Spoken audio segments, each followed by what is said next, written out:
Ain't no point in running. It's outside, gotta make sure that they coming. Make sure that they coming. Don't look at me like that. Ain't no point in waiting. Ain't no point in waiting. Ain't no point in waiting. Ain't no point in waiting. Oh, ain't no point in waiting. Oh, ain't no point in waiting. Oh, ain't no point in waiting. Oh, ain't no point in waiting. Hi person.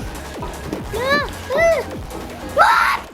Welcome to the New York Times Popcast, your double texts when I leave, a weekly cultural review. I'm John Herndon, and I'm the critic. I am Joe Coscarelli, and I'm the reporter. I'm 2hollis. I'm an artist. I'm John Herndon, and I'm a drummer. As well as... a musician. This is my beloved father. I'm the father of 2hollis. Which is just an incredible gift. The first father and son duo. But hopefully not the last. But hopefully not the last. If you have good pitches we're for open. father and son combinations who can comfortably sit here and have a wide-ranging conversation on a number of topics, open. Art and culture, family, love, creativity, hopefully all ground we're going to cover today. John Herndon is the drummer and percussionist for the long-running Chicago experimental post-rock band Tortoise.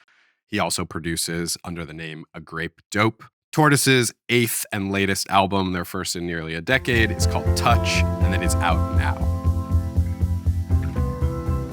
John also happens to be, in his spare time, the father of the rising pop star 2hollis. I'm the only choice to God's peace. Love me. For the last couple of years, 2hollis has been one of the most innovative figures in contemporary pop. Last year, he released Star, which is his major label debut album following a string of independent releases that have dominated SoundCloud, YouTube, and TikTok. You may know his songs Poster Boy, Jeans, or one of my favorite songs of 2025, Afraid with Nate Sibb. What do you feel when you're afraid? Does everybody feel the same? How do you deal with change and trusting? So thank you guys for being down for what is a unconventional, let's say, interview structure. But also at Hollis, when you were walking in, you said wholesome energy. This is a very wholesome podcast. Not that we're like a particularly X or R-rated podcast, but this is wholesome familial energy. PG-13. Yeah, PG-13. that's PG-13. Yeah. You could sit down with your parents and watch it and not be embarrassed. John, 1998, your band's album TNT comes out. You guys are sort of on top of that slice of the world in this, Chicago experimental rock scene. I was wondering if you could start by taking us back to when you became a father. Hollis is your oldest of 2 sons. What is going on in your head? What is going on in your life? And how does Hollis's arrival change that equation? When Hollis was born and we went to put him in the car, there was like 2 feet of snow on the ground. I remember thinking like he was swaddled and we should have like put him on a dog sled or something, right? and been like, because he was like such a winter baby. Somehow it seemed really appropriate. It's funny, I was just talking about snow all day today because I don't ever get to, sorry to cut you off. Yeah, no. We were just talking about snow. Yeah. And you were talking about a class trip where you went ice fishing in Wisconsin. What kind of life was Hollis coming into?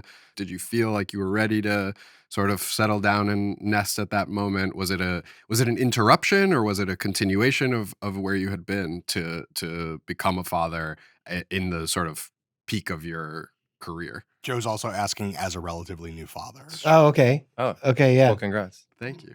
It was amazing, like having Hollis come into our lives and just, figuring out how to care for someone who's just brand new on the earth. On the scene. New on the scene. Brand new on the scene. There you were. Totally new to the scene. I think pretty early on, I was putting Hollis into like a baby Bjorn and like putting drumsticks in his hand and like sitting at the drum kit. And Hollis is like, 6 months old and going like, There's like, and I was like, see, I'm sure. Like we've got some home videos. We've been provided with some early career. They videos. will be spread throughout this episode. How about the photo of me as a little baby on the mixer? I'm like, we need the volume. We need that one as fader. well. And we should say here at the outset, your mother, a professional colleague of ours as well, Catherine Frazier, longtime leading music publicist that John and I have worked with. More than 20 years. In your case. You set yourself up for that one. Come on. Okay. So you enter into this family that is steeped in art and music. You grew up with rhythm in your, like literally in your blood, like in your energy, yeah. Before you were on this earth, you were probably hearing your father play drums and produce and make music. Like, what were some of your earliest musical memories? I mean, I remember we had like a little kind of karaoke little like thing you can get at like Target, and it has like a mic on it, and we would play songs, and I would like perform it.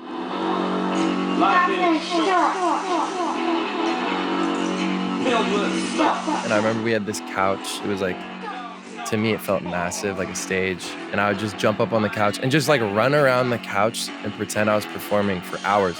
That was my thing. And also like a lot of like baile funk. I remember there's that one record where it's like Jesus with like laser eyes.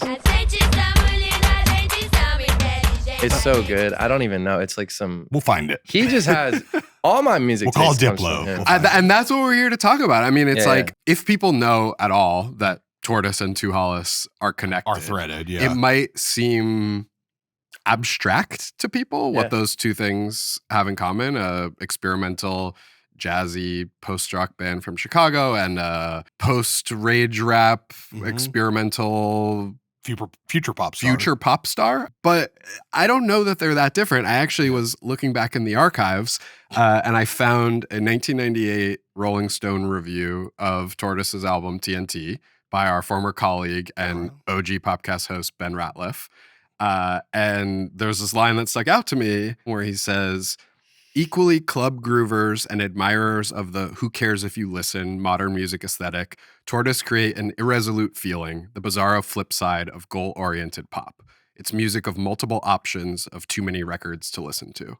Like, do you hear your own sort of ethos in something like that? Because to me, when you look back at Tortoise's music, you guys did a remix album in 1995? You were using techniques that were not native to the rock scene that you might have come out of. And I think just to put some context on it, especially for maybe our younger listeners and viewers who are not up on the post-rock of Chicago in the mid-90s, if you can talk a little bit about the making of both TNT, but also Millions Now Living Will Never Die, which is, I think, the one that I'm always a little bit more partial to. What were those albums in reaction to? Like post-rock, like I feel like that term gets thrown around very casually, but I think there was real ideology behind it in the mid to late 90s specifically. What do you feel like those albums are in response to? I grew up listening to Public Enemy and the Bomb Squad and Hank Shockley, and I was definitely into sample-based music, thinking like how cool it would be to figure out how to do my own version of that. And I know it gets talked about a lot, but then we were also super into like dub techniques, King Tubbies and Scientist, and Adrian Sherwood from On You Sound. Those early, like those first couple African Head Shard records and the first few Dub Syndicate records were hugely influential. And then, we went to London to play some shows, and some friends were like, have you ever heard of drum and bass? And we were like, what's that? And so they put on like a pirate radio station in London, and my mind was blown just by the sort of like editing techniques and just sort of shoving all this crazy music together and real like DIY punk rock kind of style. It seemed like all the stuff was made real quick and then put out onto the pirate radio real quick, and then somebody chatting on top of it, like chatting out their friends. But I grew up in sort of like a rock world with, people and playing with people who primarily played guitar and bass and drums, but then we were like, how can we incorporate some of these other things that we're interested in? And that's really what Tortoise was about. Hollis, in addition to being a performer, you're a producer. Mm-hmm. And I think that the lineage is very much there, even in what your father has spoken about already. I mean, he's the one who literally got me Ableton, showed me it, taught me it. Mm-hmm. At how old? 11. Hollis, how aware on the sort of like micro, like album to album, song to song, like how and when did you start absorbing Tortoise? Yeah.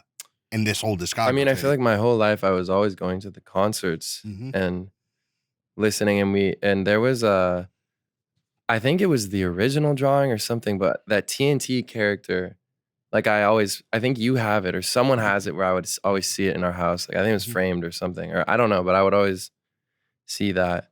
Yeah. But I think honestly, if I'm being honest, it wasn't until later. I think and honestly, like I still have yet to fully dive. Honestly, after this interview, I totally will. I'm gonna be honest. Like, that's what we're here like for. putting you on Listen, to his own stuff. I'm not gonna lie here, but I've listened to TNT. That's my favorite album of the ones. I mean, when did love you that one. realize that your dad was a rock star, or did you Always. Did you always I mean, know? I was a kid. I was a little boy at the shows, and y'all would play Millennium Park in Chicago, and I would be like kind of like selfish and try to steal the show, and would go in front of like a crowd of like 100 dudes and start like interpretive dancing to the music. And I remember like, because I was obsessed with breakdancing. And I was just like a performer since a kid. I don't know. I just wanted to like do shit in front of people. Yeah. Your performing streak. Yeah, I just love like, to perform. John, what was it like to see that? You were a performer in your own right, but I don't know you guys all that well, but my sense is you're a bit more of an introvert. Hollis is a bit more of an extrovert. I was always super grateful and happy that he was dancing, and but I didn't know that he was going to be a star until later. I mean, I think I wasn't. I think music was always in my DNA, but it wasn't really my thing until later. Like I was actually, my first thing was sports, and then it was skating. But I wasn't really making or caring about music until later. And even when I remember you got me Ableton for my birthday, I wasn't like that crazy about it at first. I was like, oh, this is cool. Like I would kind of just make a beat here and there. It really became like a for real thing more later on in like high school, like 16. What was changing for you at that time? Honestly, like I think it started where, I made a song kind of as a joke. The song's called Girl Scout. Hey, look. It Drippy Soup. That was my the original first name. Yeah. I put that out as like a joke, and then some of my friends were like, "This actually is pretty fire," and I was like, "I'm gonna keep trying it." And then I kept. You're in your room as a kid. Your friends are over. Y'all were all skating. Like, you just figured out what smoking weed was, and like you just make songs, make beats. You found Chief Keef. Chief Keef. I mean, exactly. Who among us? Like many young Americans. Exactly. Chief Keef. Fell for the vision of Chief Keef. Like that early kind of Cardi, Uzi. That was like my early influence. Those hi-hats just... Sure. Yeah, well, the first time I heard Hollis's beats, I was like, oh, damn. Like I knew like right away. I was like, oh, okay. He's got it. Like he's got something going on here.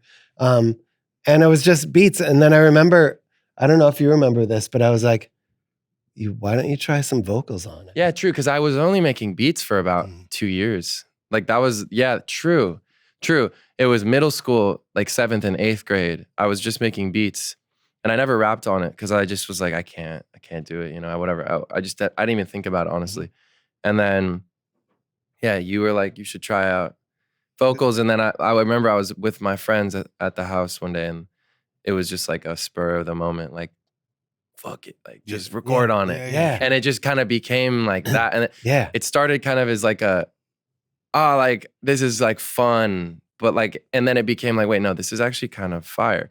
And then there's that awkward phase that every young artist goes through where like you're really serious about it and everyone else is like, this is a joke for like a little period. Yeah, Like, of course. oh, he's And having fun. Like it's like the funny kid Yeah. at school that makes songs, and like Yeah. the girls at school be like, oh my God, like he just put a song out. It's like funny, you know? Yeah. And I would, But you're like, nah. and I'm but like, actually, fuck though. that. But Like, actually, yeah. though. yeah, no, Yeah. this is real. Yeah. And like, you know, my friends were like early supporters. They're like, this is hard, like whatever. Mhm.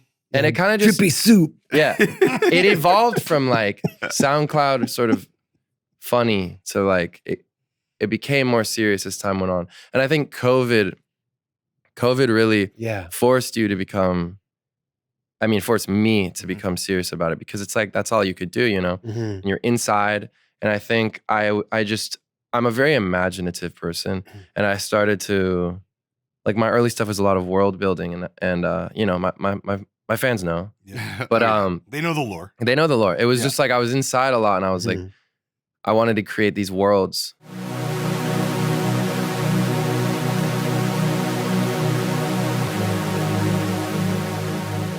So I just kind of started like getting really deep with it and evolving my sound, and I listening to new stuff and being influenced by new music. And you know, you just practice makes perfect. You get better at your craft, and Of course. I don't know. And when did you start to take Hollis seriously as a musician? I mean, as soon as I saw the chainmail and the broadsword and the trap beats, I was like, "Oh shit, it is on!" Because it was a new recipe. Because that seems like something that you I was. respond Yeah, to. I was It's like, "What the hell? Oh my god!" Like, I was telling all my friends, like, "Oh my god, man! Like, Hollis is doing this thing. Like, you were instantly prideful. Like, totally right away. Yeah, yeah. And then he put out the video. I don't know if y'all. I'm sure everybody knows it.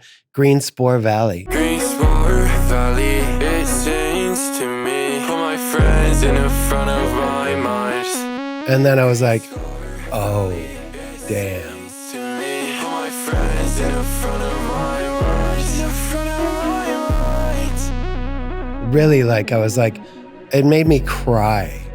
I was like, and just the video of like him running up the hill and just smiling and just like, I was like, oh God, okay, this kid is headed for other worlds. And did that awaken something in you, like remembering those moments of artistic breakthrough and freedom from your youth and adolescence? I'm not sure. It was just, I would listen to it and cry. That's all I know. Oh, Me too. damn. So amazing. sweet. Yeah. So during COVID, you were 15, 16 years Yeah, old. 15, You had 16. moved to Los Angeles as an adolescent, Yeah, when I was about 9, so like okay. a little kid. Yeah. and you lived in Altadena.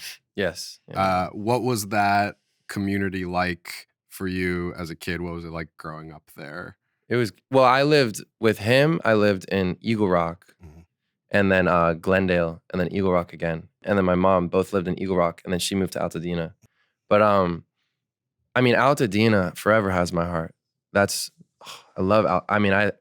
love Altadena. It's just beautiful. It's like, it's hard to explain. It's like, it's LA, but it's not. It's just its own world. It's its own little place. And I do believe it will have its return from the ashes. So you lost a home Yeah, in the fires in January 2025, which I'm sure is still Yesterday, a fresh yeah. wound for people who grew Yeah, up it was in that community. surreal. Yeah. Yeah. Can you talk a little bit about Yeah, I was that? also sort of wondering in regards to that. Things have been moving so quickly for you in the last 2 years. I think obviously it's a hugely disruptive and traumatic event that happens, but you also the ability to sort of cope and engage with it. It must be complicated by the fact that you're besieged with responsibilities and tour dates and so on and so forth. I wonder how you have been navigating the emotions of that incident while still sort of maintaining the hectic schedule of being 2hollis full time. Yeah, that whole thing happened. My house burned down. Altadena burned down. And then I left for tour 3 days later or something like that. So it was just instant. Like I helped my mom just grab all the stuff out of the house. We saved all the important things, you know, thank you, God. And then I like quickly my first instinct was like, go on Airbnb and get somewhere in the desert. So I got her and my brother situated and like drove out there, put all this stuff there. And then I just had to split. I literally was like, I'm sorry, I have to go. You like, didn't even have a moment to No, process and like I didn't even, yeah. I was just like, I want to help. I just literally have to leave. And like, it's my first tour. Mm-hmm. Like first big tour, you know? And that tour was the most wild tour for me at the time. Like we did North America and then we did Australia, Asia, Europe, all in a row. And then Star released. So it was just boom, boom, boom, boom, boom. Mm-hmm. And I just never got time to like even realize really what happened, you know? Like it was just such a like moment, you know? And it was just like, whoa. And, you know, in moments like that, you kind of have to like rise to the occasion and like soldier through that shit. Cause it's like, I have so many things on my plate now. My life is changing right before me. Minute by minute. Minute by minute. My heart truly goes out to anyone who was affected. And it was traumatic. That's the only word. Have you wanted the opportunity to grieve in a way that the very nature of your schedule didn't allow? I've had my time now. Like I've processed it. It's still, you know, it's still like sometimes it gets me, but I remember coming back from that whole tour. And the thing is, I never got to see my house. Like my mom and my brother, they got to go see the house, see the ruins, see Altadena. Yeah. I never got that. Yeah. I remember the night before I was going to leave on tour, I drove back to LA and I was staying at a hotel. And I was like, fuck it. And I drove to Altadena. Yeah. I just wanted to see my house. Yeah, of course. It was nighttime. And the National Guard wouldn't let me go. And I was like, please. I was like in tears. I was just like, please let me see it. Like, it's just my house. I've lived there my whole life. I just want to look at it. And they're like, sorry, buddy. And I was just like, all right. Like, it was just such a like kind of defeating moment. But in a way, I was like, you know what? I'm going to go so much harder for my family, for Altadena, it just gave me a reason to rise to the occasion and just, you know, go that much harder with what I'm doing and what I do. And sometimes I think in life, like, you know, a forest burns to grow back even bigger. Mm-hmm. Like that's kind of nature. It's regenerative. And I think in a way, maybe it was a kind of a resetting of energy or of sorts. But I think it just is going to bring everyone that much more together. Yeah. You know, but wild start to the year. 2 days after my birthday, like just, it was a crazy. You talk about lore building and world building. The lore and world building of 2hollis has grown exponentially, I think, in the last couple of years. And I wonder about the potential emotional tension between I'm actually losing the grounding, I'm losing the home while disappearing more into the character world. And I wonder if that's been something that's been hard to navigate. I mean, that's a huge thing I have faced. No one is built to become famous. Humans aren't really meant to. Like, it's a very bizarre experience, and it's only understood if you experience it. And it's something that no one can really prepare you for. I feel like my fan base especially is just a very dedicated and very observant one. Yeah. And I love them all. Shout out Daily 2hollis. Shout out Daily 2hollis. Yeah. We That's pay a deep attention. cut. That's a Well, deep also cut. there was a recent review of one of your shows in Nobels by Milan Verma, and he called it the 2hollis effect, and he's talking about the anticipation outside of a venue before you take the stage, kids in wigs look like your hair, doing the line, the face paint. Doing incredible. the before 2hollis and after 2hollis. Incredible TikTok series, of course. TikTok trend.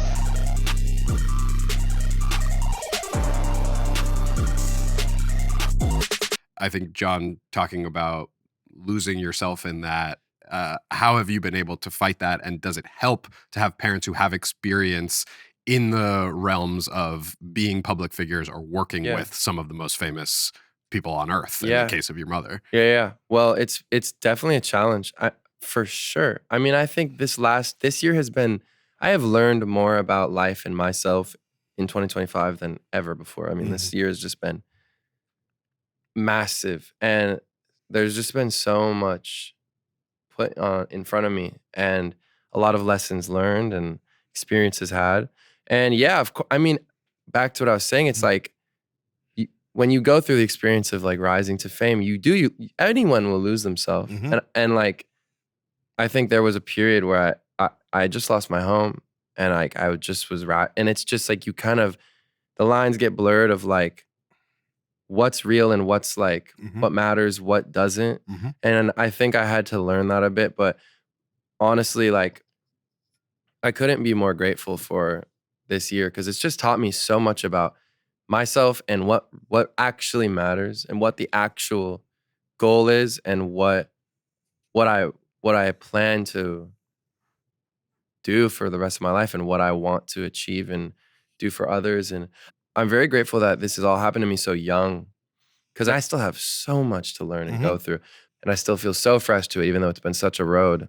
But I feel like I have this I just feel like this understanding of myself and the way everything works, and just an immense amount of lessons this year. And also, I don't look at the internet. Like, dude, I swear to God, no, I'm putting this on like my mom, like for real.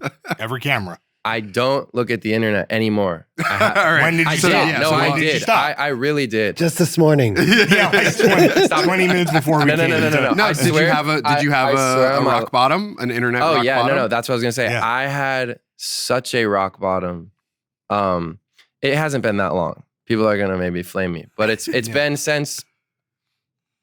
what was the last date of the American Star Tour? Whenever that was. Okay. That was my not that long ago. Yeah, like within the last 6 weeks. But I'm telling you, like the last 6 weeks, my life has changed. Like it's actually incredible, because like the internet it's a plague for me and for anyone, but for me it was because it's not natural to see what people say about you. And you were under a spotlight, and an increasingly bright one. My fans and just people online, they go so in on my life and details, and pick apart things and try to summarize how I was up, like my upbringing, or what I look like today, or what I did, or how I acted here, or they just pick apart everything. And it's like, reading that is like, it's like internet psychosis. Like, you're just not supposed to see that.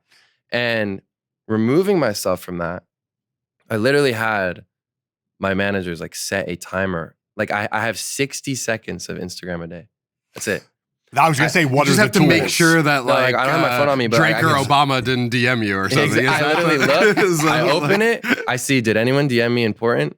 And then I see, whatever. I just look at who the fuck followed me or something, and then it's done. and then you're out. I literally am like, I'm offline. My friends are like, bro, did you see?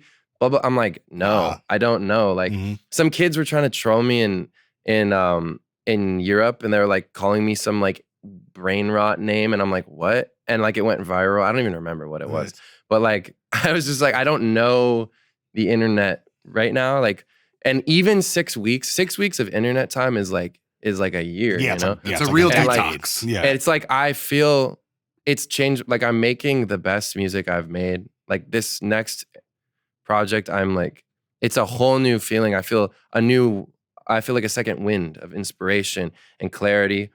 And I love not knowing what's going on. So you're okay with that? Because I think for a lot of people who are newly public, the anxiety that comes with that is, how do I kind of triangulate my true self, my public self, perception? Is this working? Is it not working? Right. And they want to take all that input. They really desperately want it so that they can make decisions based off of that input. Was it hard to let go of, like the first day, the second day, when you didn't have access to that? You know what? Like, no, because it was just absolutely fucking me up so much. I'm sorry to keep swearing, but like it was fine. Just like safe space. It was tearing me apart, and it's crazy because I used to only still had a like a limit for a while. It was like 10 minutes a day, and it became like a dumb meme. Everyone's like 10 minutes a day, but like that was true. But even 10 minutes of looking at yourself. It's like toxic. It's literally it's terrible. It's just terrible. And like, even just like the way I see other people talk about others, or it's just, it can be so negative. Yep. It's so, sure. I feel like I have an issue with like how unserious everything is too sometimes. Like I'm sort of irony poisoning. Yeah. It's like everything's ironic. And I love joking. You're Like, down to play. I'm down to play. Yeah. I'm down to joke. But like everything is now like a meme and a ironic and a joke and like broken down into this like joke. And a reference on a And it's reference kind on a of like reference. degrading art because it's like you can't even do something serious anymore without people going, he's aura farming or he like bro thought this was whatever the fuck they type like that bullshit ass fucking wording. But I do want to say, like, I You know think what I mean? there's pros and cons in all of this because I don't think you'd be sitting here today without that kind of intense internet Diversion. scrutiny and attention. No, and I'm and being grateful able for to it. put yourself out And there. I needed to look, and And- I'm at the place. Sorry to cut you off, but No, go. I'm in the place as an artist now to be able to remove myself, and I'm Right. grateful for that. You found 2-3 years ago, I had to be on it. Totally. Because I had to learn, I had to observe, and I had to be on it. I had to push myself. I had to build the world. But I feel like I'm finally at this place now where I can like kind of lean back and just be like, I don't fucking need this anymore. Yeah, Like sure. you have done enough damage. Like I understand, you know? And I also, don't- it exists, to your point, it exists without your active input. Yeah. It's happening. Whether or not, if you I never have open no Instagram choice. whether you ever open Instagram again, it will be there. It will grow. It will evolve. It will always be Motherfuckers there. will and your forever persona will comment be about whatever. Yeah. in the spin cycle.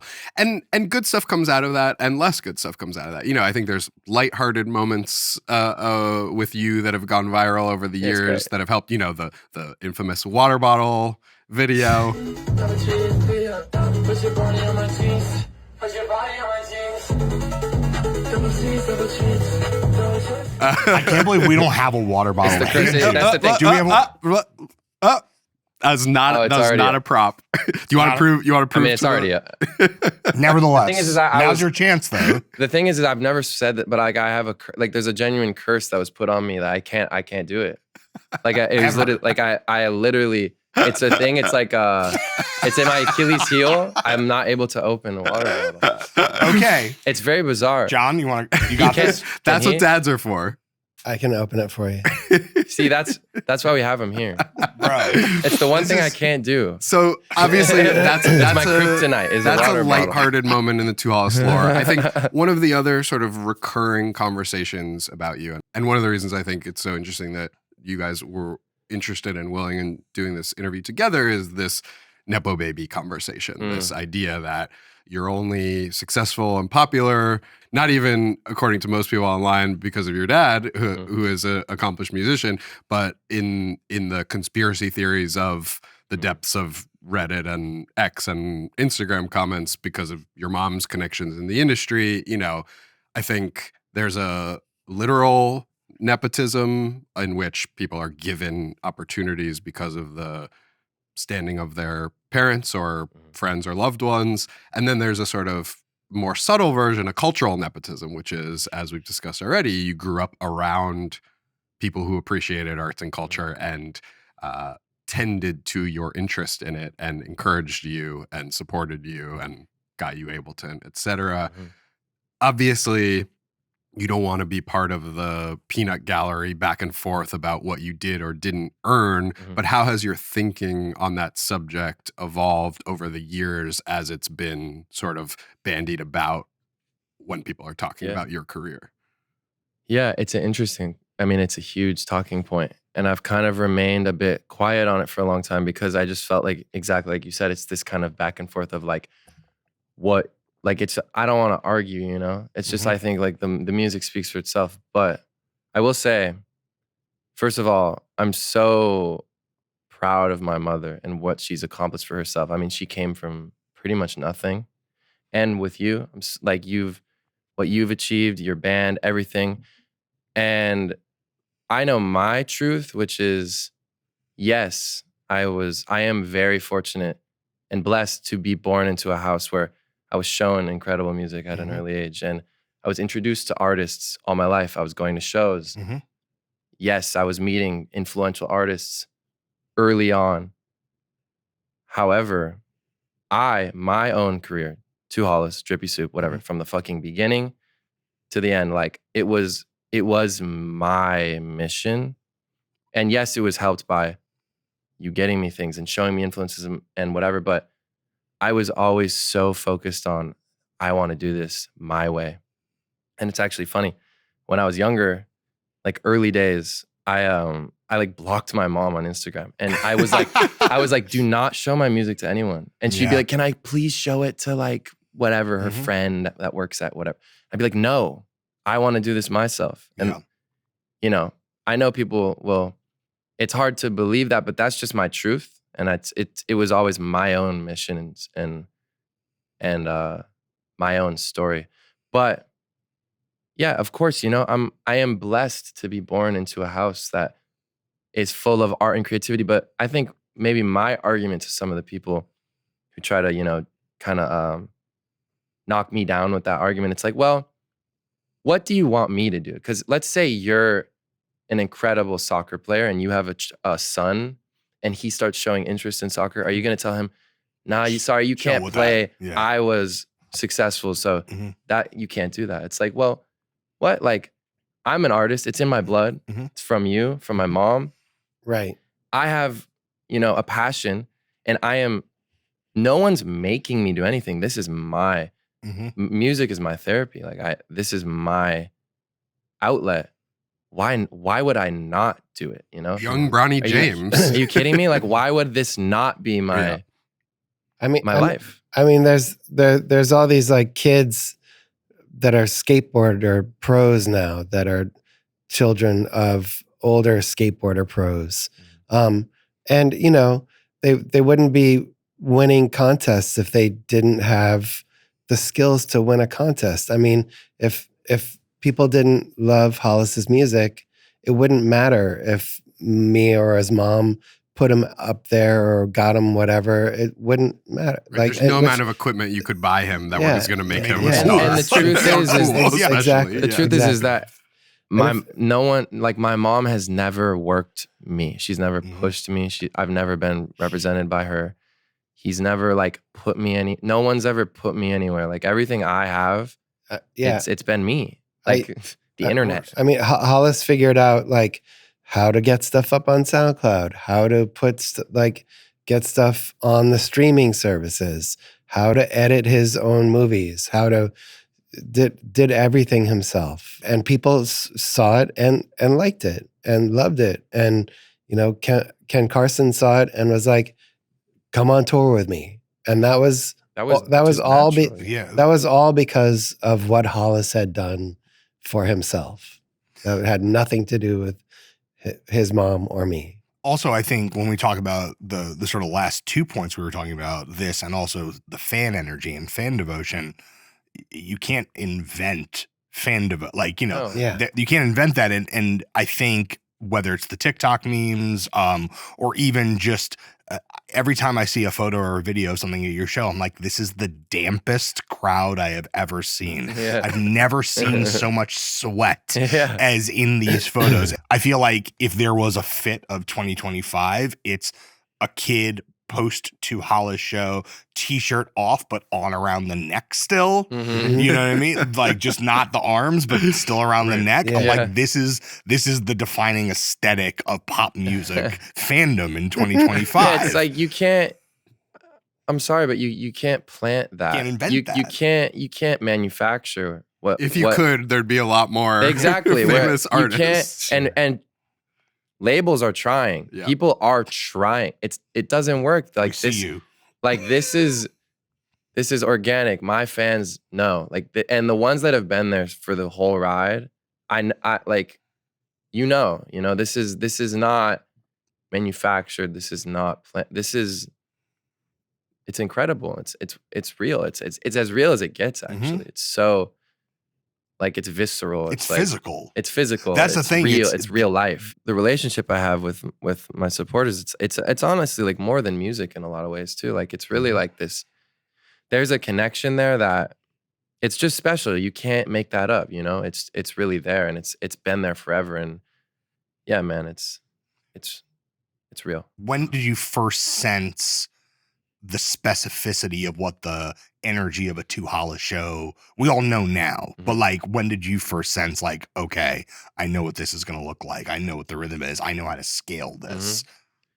Probably the first show I ever did. Really? In New York City. Oh, New York. Oh, what were you going to say? Oh, the Echo? At the Echo. Oh, yeah. Well, that was like the first like real one. But I remember I did a show here in New York City, 2023, in a basement in Little Italy. Oh, yeah. And this was right after the album 2 came out. I had like hair down to here. And I was like kind of swole. I was like in the gym a lot. But like Shout out fitness. Yeah. True. But that was like a life-changing experience. You know, I was staying at this place in Brooklyn and I was like rehearsing it. And I had this idea of what it was gonna be, but I was like, I was so fucking nervous. You know? It's like, Was that the ladder one? the ladder show. Iconic. Tell us about both the Echo and the ladder from your perspective. Yeah. I wasn't at the ladder show, but I saw videos. And I was like, that was your thing? He just put a ladder in the middle of this Because room? I pulled up to the venue and they were like, there's no stage, bro. So maybe like, you want to stand behind this DJ deck? I'm like, no. The fuck? That's burnt. And I was like, I saw this guy setting up a light fixture on the roof and he was standing on a ladder. And I was like, that's it. You want to just put that in the middle of the room? They're like, that feels dangerous. And I was like, no, bro. You're like, exactly. And I was like, yo, this security guy, he's going to tie his shirt around his head like this and he's just going to hold it. And that's what we did. Phenomenal. Yeah. And what about the Echo? Tell us about. It was sold out show at the Echo. Maybe just only a couple months after that, the New York show. And I don't know, I went and I saw it like it was a mosh pit.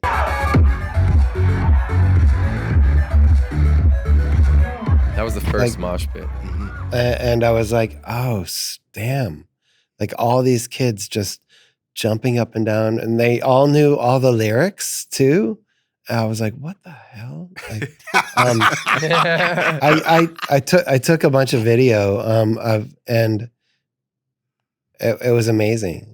You made a remix of Poster Boy from this video? Oh, really? Oh, yeah. Years before it became some massive fucking TikTok. Because now thing. it's your biggest Spotify record now. Yeah, it is somehow. You know. And you remixed it yourself? I mean, I just did like a video A edit. little video Yeah, edit. you made this like chop edit.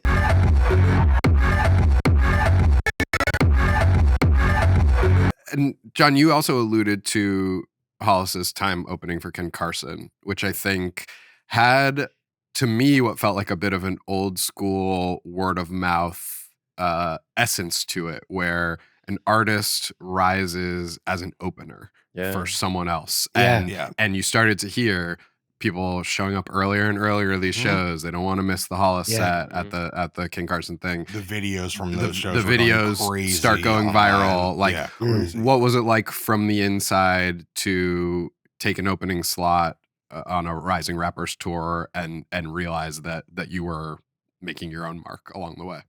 It was crazy. I mean, that was one of those moments. You have them every few months, every few years, whatever, where it's like that kind of like, oh, my life's about to change moment.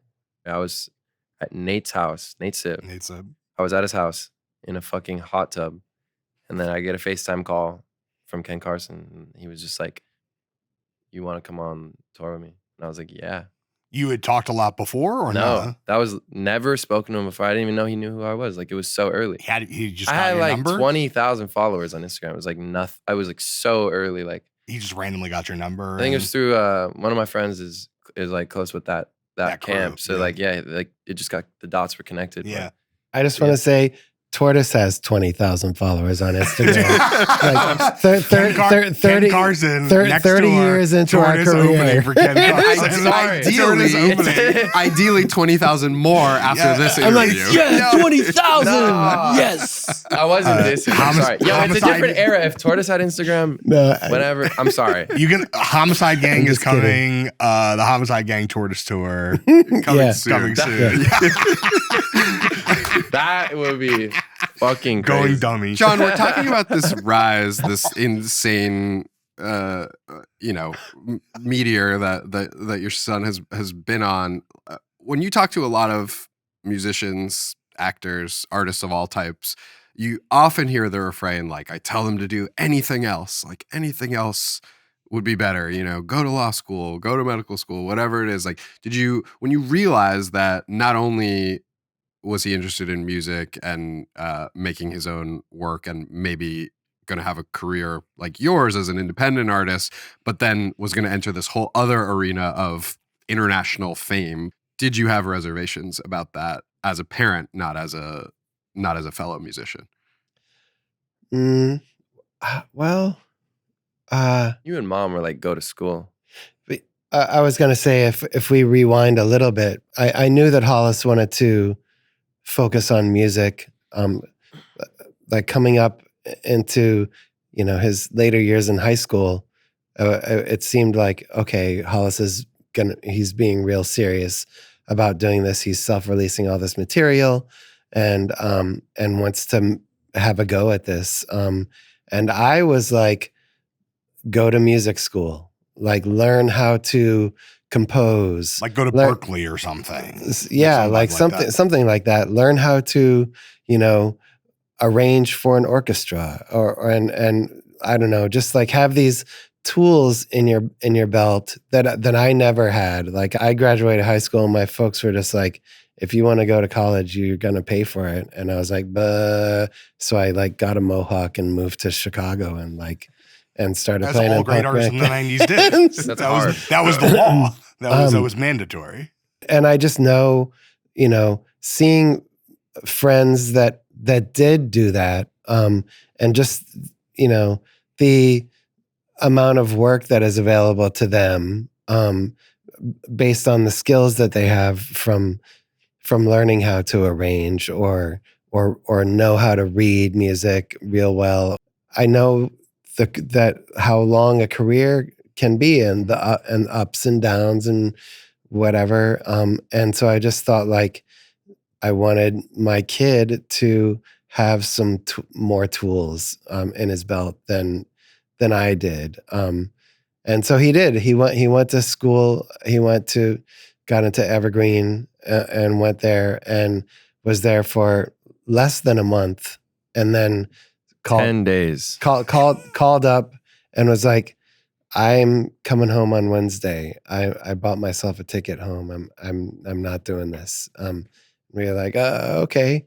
And then he came home and went crazy. Yeah, Hollis, walk us through that decision. Was that about the school not being a fit, about school in general not being a fit, or was that about I need to go pursue my music now? I just think like, music school, I see, it works for certain folks, but where I was at, I was like, bro, what the fuck? No, like I need to go. And I remember what made me make the decision was, well, first in the 10 days I was there, I made basically like 3 core songs of mine. I made Forfeit, Poster Boy, Plaster, Blackbirds. I made like a bunch of the 2 album there.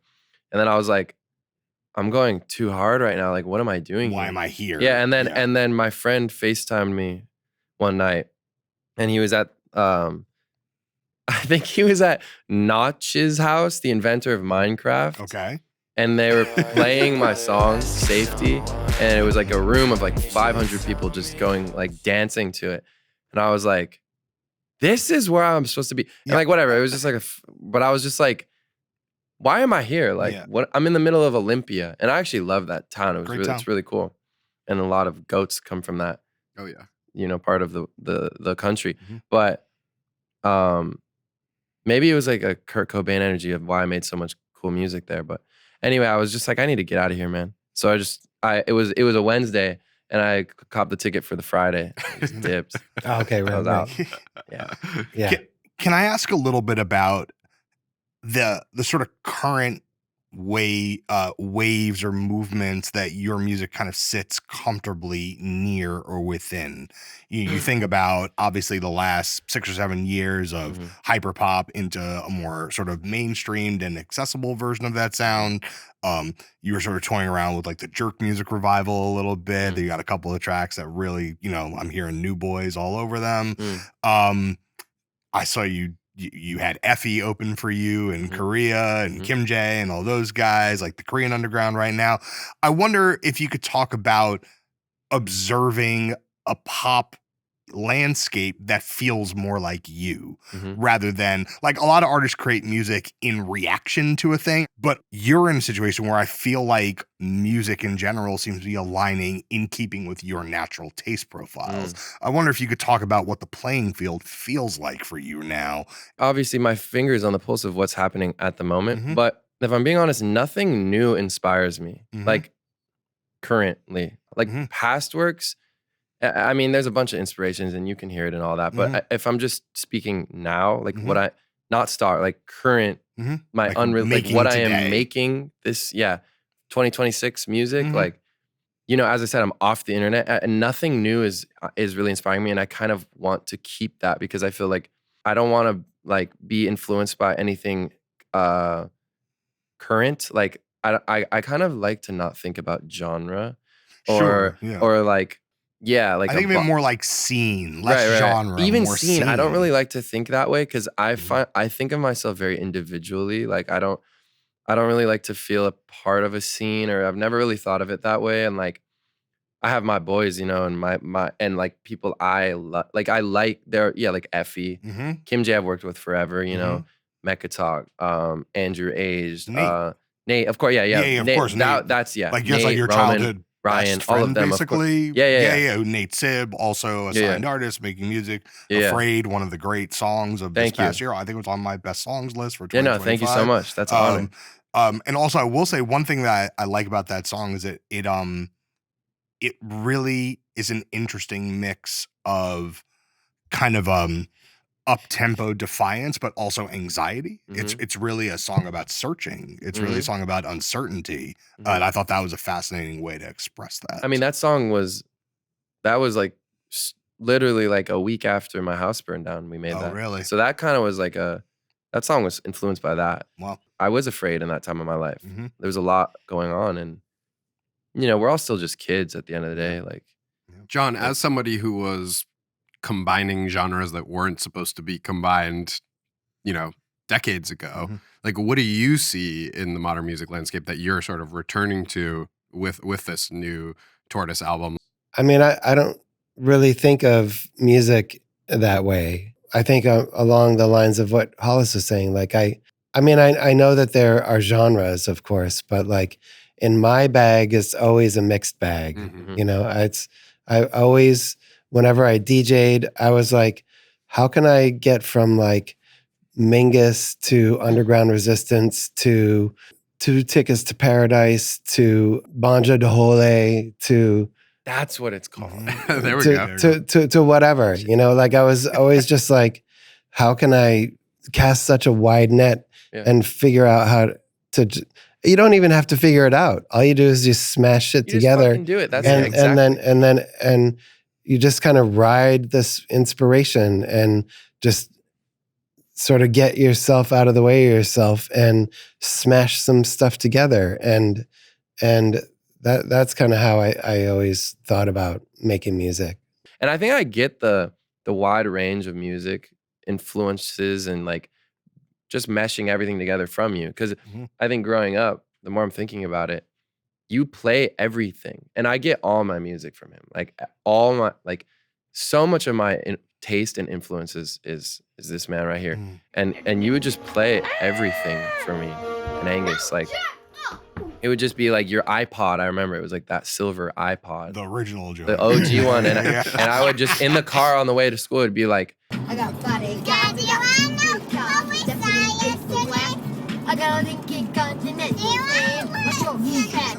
we would just be playing everything. It'd be like Sir Mix-a-Lot, then it'd be like Iron Maiden, then it'd be like Osborne, like the Detroit DJ, and then it'd be like Thelonious Monk. Yeah. And what, you know, just... And Maria by Closer Music. Oh, yeah, Some shit like weird, like German techno stuff, and then like, and then I'd like plug in my phone and play like, I don't know, like that new Uzi Leak or like some like Skrillex, like, you know what I mean? It's great. It's great having kids who grow up and bring new music into your life as well. I've learned about so much music from Hollis and Angus, like just them digging into their stuff and bringing it to me. And I feel super grateful for that. Like just learning it, I felt it like it kept my ears real young. Having kids that are digging into their own crates and then letting me peep what they're listening I to. remember as well. came over to your house one time after school, and I walked in and you were like just blasting the new Blade album. And I was like, whoa. Yeah, well, that Drainer was, daddy, I- drainer son. I mean, I learned about like Blade and Young Lean and Echo 2K from these guys. Like I didn't know that stuff. And And we had Lee in here Shout out, recently. lean on the wall. There he there. is. There he is. Shout out Lee. Patron Yeah. saint. And yeah, so I mean, is Hollis and Hollis's music an influence on the new Tortoise album in any way? Also, Do you see there's that? a Grape Dope song that's pretty recent where I was listening to it and I was like, okay. I mean, I'm sure somehow It comes back around. the Hollis's influences in there, because how can it not be? You, I know I'm influenced by you and Tortoise. The last question I want to ask before we get to lightning round is a question about scale and hugeness. You mentioned before we started recording, you're opening for Lord, first arena performances. Obviously, you play festivals, you play thousands, maybe tens of thousands, depending on the festival. I wonder if you think about how big you are comfortable allowing the 2hollis project to become.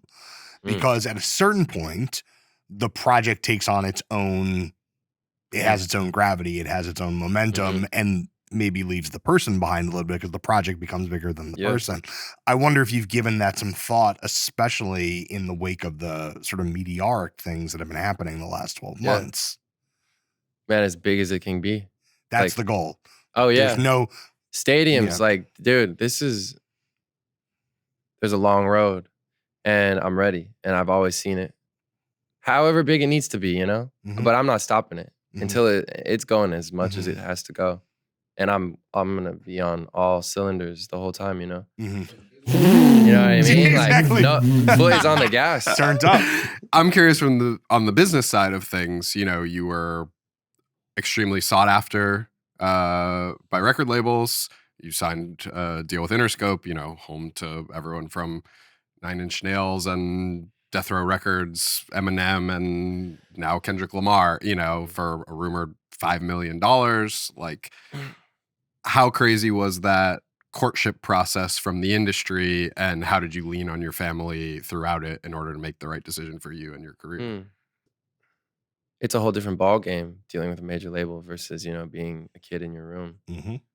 And it comes with a lot of experiences, but it, you know, the family over at Interscope they're so supportive and amazing, and it was a long and hard choice, but it was the right one, and I feel so great being there, and they've been great. And you know, I mean, I think in times of going back to even just like fame and like big labels and, you know, the businessy things, and it's really important to have such a strong connection with your family, because that's what keeps me sane. Going over to your house and you just make me and Angus some dinner and like just hang out, like that's what brings me back to reality when I'm, you know, living this alternate crazy life. And that's honestly my favorite thing to do in the whole wide world is just cook dinner every night. I usually just do it for my wife Jennifer, but then on a couple nights a week I get to do it for Hollis and Angus, and that's my favorite thing to do. It's beautiful. We've had guest scribe, and now I know, we you might make cry. us teary. We might cry. I've always said he needs to open a restaurant. He's an incredible cook, like actually, like really, really talented. Also, can you were a bake. tattoo artist for a long time. Maybe Incredible still. Yeah. artist, like did a bunch of graphics for skateboards, like Anti-Hero, tattooing, his own art. I mean, he makes incredible art. Buy it. It's fucking Drumming, beautiful. producing, DJing, just artists. Thanks. So talented. Also, just for the tattoo artists, no tattoos, correct? No. The ultimate rebellion against is that your actually what the parents. rebellion is? Maybe. That's the rebellion of the rebellious era. Is actually I just no tattoos. I just think it's For me, I'm just like, I just want to keep it clean. I think it's, in my opinion, now I feel like everyone has tats, and it's like at a time that was the vibe, but I don't know. I just think for me, it's just no tattoos. I think that's the tattoo. I mean, honestly, I haven't tattooed in years. Okay. Oh, Angus. Yeah. Shout out. Hollis's younger brother is in a really great band called Start Today. And they, over the summer, booked a tour and came all the way out east. They did 36 shows, played a lot of DIY spots, and it's a proud brother. Maybe Angus and Mom follow up next time. Yeah. 2026. Yeah. No, Angus he's the front man, and their band fucking rips. It's so sick. Super great. Yeah. Really, if you get a chance, look out for Start Today. Start Today, 3, 5. If we're gonna play a little bit of a song, you have a favorite? I really love We Bleed the Same. All right, let's hit a couple questions in the Popcast lightning round. We have a deck of 52 cards. Every card corresponds to a pre-written question. You'll pull a couple at random and give us your answers. Okay. Let fate guide you. Okay. I like that. Let's see. 5 Of spades. 5 of spades. What do you do when you can't fall asleep? Damn, this was last night. Okay. What do I do when I can't fall asleep? Think a lot. Especially now you can't go on your phone. Yeah, no, I just think a lot and sit there, and I come up with incredible ideas, and I do this fucking thing that keeps me up all night where I'm laying there and I'm finally like, okay, time to sleep. And then I think of a melody, and I'm like, I think of what David Lynch said. I'm like, if you let this idea go away, it's like that's the worst thing. So I pull my laptop out, and I'm like, I like quickly just like sketch it on like MIDI. I'm like, all right, back to bed. And then I think of another one. Oh my God. And then I literally made like 3 ideas last night. That's like so many of my songs start because of that. Sure. You have no idea how many of songs of mine you've listened to that came from like a half awake, like rough sketch. And then I find it the next morning. I'm like, wait, this is actually crazy. So are you surprised, like when you hear it in the morning, do you have a memory of creating it, or are you sort of I kind of forget. yourself? It's like literally like a sleepwalking thing. Yeah, where I'll like pick it up and just like quickly sketch it in Serum. Like I just write it in because I just do everything on the MIDI. I honestly need to do a video one time of me making a song because no one knows the process. Oh yeah. Maybe that's a secret, but I kind of just write it out really quick. I just hear it in my head. I'm like, I just do this, and then I put back to sleep, and then I'm like, I wake up and I'm like, oh whoa. I've seen this kid work on songs, and it blows my fucking mind. It's insane how fast he is. Like on Ableton, it is bananas to see. Like it's so quick and so cool, and just I have no idea how he does it. It's insane. John, what about you? What do you do when you can't fall asleep? I read. That's what I should do. That's what all of us should do, candidly. He does read a lot of shit. All right, pull another card. You got a book Yeah, rec, John? You want to throw a book rec on this show? Me? Yeah, do it. Recent book recommendation? I've been reading Babel 17 by Samuel R. Delaney. Oh, one of the greats. Which is amazing. You recommend it? I don't know if you've read the book Dahlgren, but it's one of the greatest books ever written. Ace of Spades. Wow. Oh. No one's ever pulled the Ace of Spades Ace out of on Spades. Damn. All right. Wow. Okay, well, this is, This is oddly, maybe too apt, a bit on the nose. It's very on the nose. And I think this, maybe we'll start with John on this one. What did your parents not teach you that as you grew up, you wish that they had?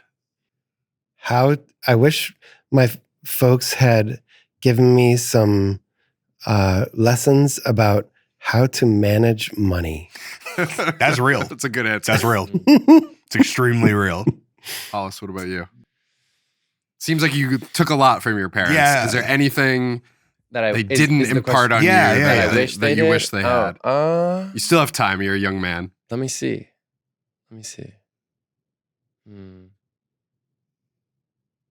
Can be simple too. You what? know how to change a flat? I got It's hard with your dad sitting here. Yeah. If I'm being honest, well, no, because y'all did though. I was gonna say, I wish someone would have warned me a little bit more about the internet earlier and been like, stay off it more. But y'all were really like, get off it. But I think telling a kid to not do something makes them just want to do it more. And I think I know with my kids, I will sit them down and go, yo, this thing right here, it can be a monster. Right. Like, be aware and like break it down rather than just go, you need to go outside, break it down and be like, it will fuck you up. Here's how. This.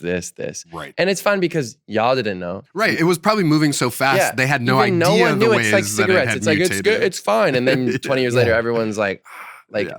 So like, I wish someone would have broken that down for me more and been like, yo, here's the dark side of this shit. Like, don't mess with it. I mean, honestly, like I need to get off the internet. Don't you? We should all of us. I mean, I don't know if like and subscribe. I don't know if y'all go through this, but like, do you ever like you're just like grab your phone for no reason other than reflex? Oh, it's muscle memory. And then open Instagram, and then you're like, next thing you know, it's like 5 minutes, 10 minutes, 2 minutes, whatever have gone by. And you're like, what am I doing? Yeah. Like, that's why I have my shit locked, because I have that reflex still. And I pick up my phone and I open Instagram and then it just says enter password. And then I'm like, oh, and then I remember and I just put it away. And I do that like 20 times a day. Yeah. I mean, that's the thing. I mean, I do that constantly, you know, like, and I'll do that before, but that's why I can't fall asleep. Yeah. Is because it'll be 1 a.m., 2 a.m. And what am I doing? Yeah. I mean, it just creates such a weird space inside. Like, if you think about like karma and not as lives or whatever, like you do this thing but it's like the choice you make determines the next choice you make, determines the next choice you make. And if you're on an app that's like, that is built around likes and dislikes, it just... The algorithm knows it ties yourself up in these knots that I feel like are not healthy. And extremely addictive as well. Pull one more card and then we'll eat a snack. Okay. 7 of clubs. 7 of clubs. Oh, okay. Actually, maybe this only applies to one of you. I'm not sure. Tell me about your first car. Okay. My first car that I purchased, because my first car was my mom's old car, and I had it for like a month. She just let me use it for a little bit. But my first car I bought was this Ford Fusion hybrid. It was so whack. Wow. That's a tough one. It was blue. It was like, I bet it was. It was like that blue. Yeah, I bet it Jeans. was. Yeah. It was like straight grandma car. You still have it? No. Well, here's the story. I was driving back from, I went to Coachella with my friend Finn Sigil. Go listen to his new album, Linda Resnick. It's really good. I helped produce the song. But anyway, that's my longtime friend. But we were driving back from Coachella, and Nate Sib, he's in the back sleeping like this, dangerous as fuck. And we're blasting some music. I don't even remember. And I'm driving, and we're going like 70, and the guy in front of me just slams his brakes, and I rear end him. And Nate flies out of the back and like lands into the front, like slams into the seat. And I just remember him being like, ow, ow, ow. He starts yelling, ow. And he's like holding his like ass.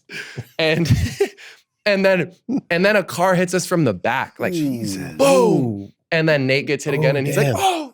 And me and Finn are just crying, laughing, which was probably not appropriate. And then the car, Ford, pretty safe then. You guys are all right. I guess, yeah, but the car that hit us from the back, the guy just flipped us off and dipped. And I was like, whoa.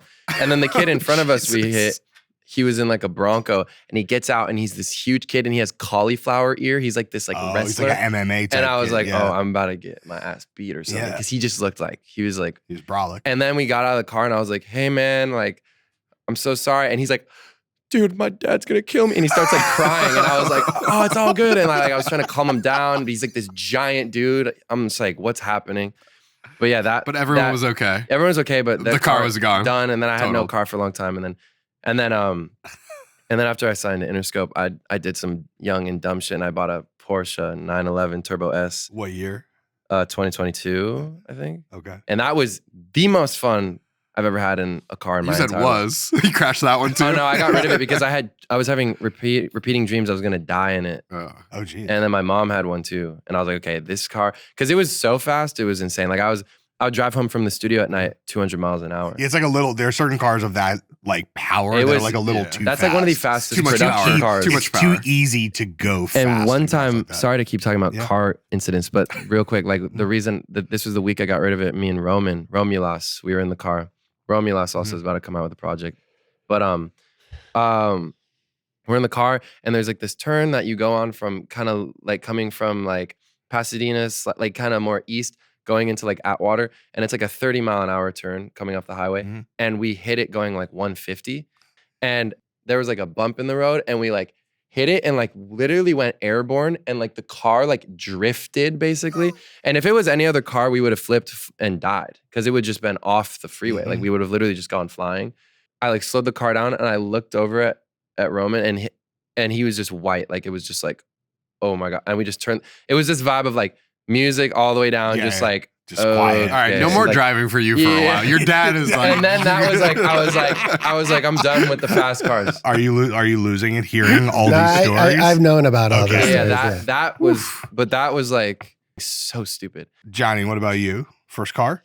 First car was a Subaru that my folks had, a station wagon. Responsible. That they gave me, car. and I drove it to Chicago and drove it into the ground. Unfortunately, I wish I still had that car. It was totally amazing. But I learned to drive on a Kubota tractor that my folks had, Come on. and that was really fun. It was stick shift, and Tell them where you grew up. oh yeah, this was in North Carolina, in Western North Carolina. My folks moved there in 1975 from Massachusetts on the commune, the Earth Guild Grateful Union Family Trust. oh wow. Farmland is so crazy when you're out there. Mhm. It's like the really like, It was mostly Middle of woods, nowhere, yeah. mostly Sticks, woods, mostly woods up to the top of this mountain. 2hollis video to come in the woods. that would Yeah. be crazy. The That'd be commune, on yeah. the tractor. Yeah. Oh yeah, on the Kubota. Whip out the tractor. All right. Every episode of Popcast ends with a snack test. You Oh, guys wow. went over to our pantry. You did a lot of perusing. You did some You took it negotiating among seriously. yourself. You took it liked- seriously, yeah, I which think, we respect. you know, you almost went one crazy direction and you landed in what I think is a safer place. Looks like it's a sweet, crispy, like yam chip. I think it's a Sweet yam chip. I potato? bought it Yeah. when I was in Korea earlier this year. I bought it, I think, a kind of a convenient, like not 7-Eleven, like a 7-Eleven-esque chain. They have like the crazy Family 7-Eleven Mart? type of Yeah, spots maybe there. it was family. Every They one have of their those, own ones there. Yeah. every one of those I walked by, I just like racked out. For sure. And this is from one of those halls. This looks, let me say, just from the packaging, this looks like a tasteful snack. Most of our snacks, I would say, not tasteful. No. I just am not in the post mood for taste. like a fucking starburst, Yeah. fruit explosion. Fair enough. Yeah. You know, it's not for we everyone. Had, we had It's that not for all the time. our last taping. We had a fruit explosion. Yeah. Yeah, And which that was I'm a down lot. with that sometimes. But All this right. looks So these kinda are nice. They right. sound like nails. Well, they look like They sound like screws and a Lego nails. block or something. I'm just gonna take one and pass it. Okay. You want to do a handful, you do a handful. Yeah, it is a yam. I didn't Dealer's even know. choice. It's got a nice little toast on it. You see that? Wait, A should I little- eat it yet or no? Well, you go. Pass you it go around. nuts. Everybody- Little burnt end. I like. These look. That's right. Johnny's just going. Artisanal. This is That's a. a pro. This is a pro. This is a yeah. pro. He's going in with it. He's- Okay. A fistful, I think, is the correct phrase. All right. All right. It's totally flavorless. Yeah, it's it's kind of not that good. It tastes like cardboard. Wow. Damn, that's a bummer. I feel like should we pick another one? No, that's a Yeah. bomb. No, it is what no, it is. no, we're picking another. It is one. what it is. No, we're picking another. Erica one. Badu behind you.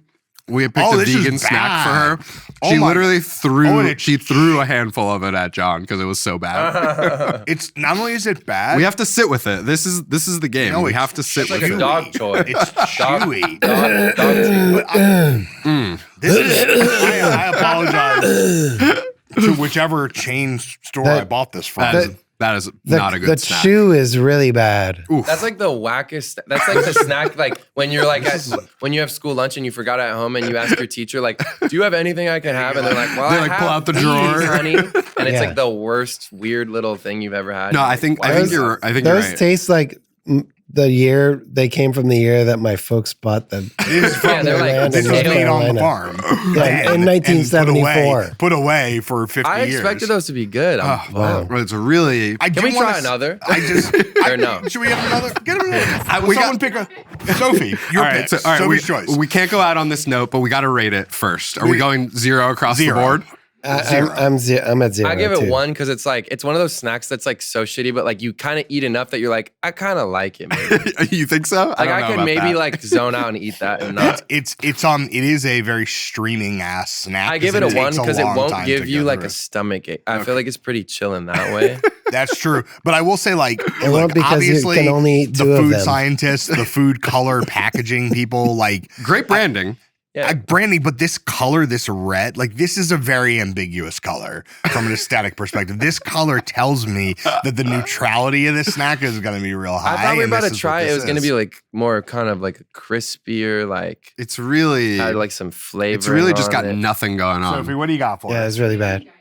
Producer Sophie Erickson These look a bit handing more- us. All These right. look All right, louder. these are Okay. bacon grilled cheese lays. Now we're So cooking. whereas Wow. those have no flavor to negative Bacon flavor, grilled cheese. these will at least have some flavor. Where do you get that? Where This is okay. You so buy the? You It's bought like these? Canadian. yeah, or some so shit? Lay's. Shout out to Lay's. They Not do Spawn. not Spawn, although No, not Spawn. call us. They put out like a couple, usually like in sets of 3, a couple new flavors every year, and then you like vote for It's which like a one's limited going to become. edition. Yeah, so this round, I've tried all of these to be honest. This round they had Korean fried chicken, Mm. wavy ones. They had Valentina and lime, you know, the hot sauce Valentina, Mm.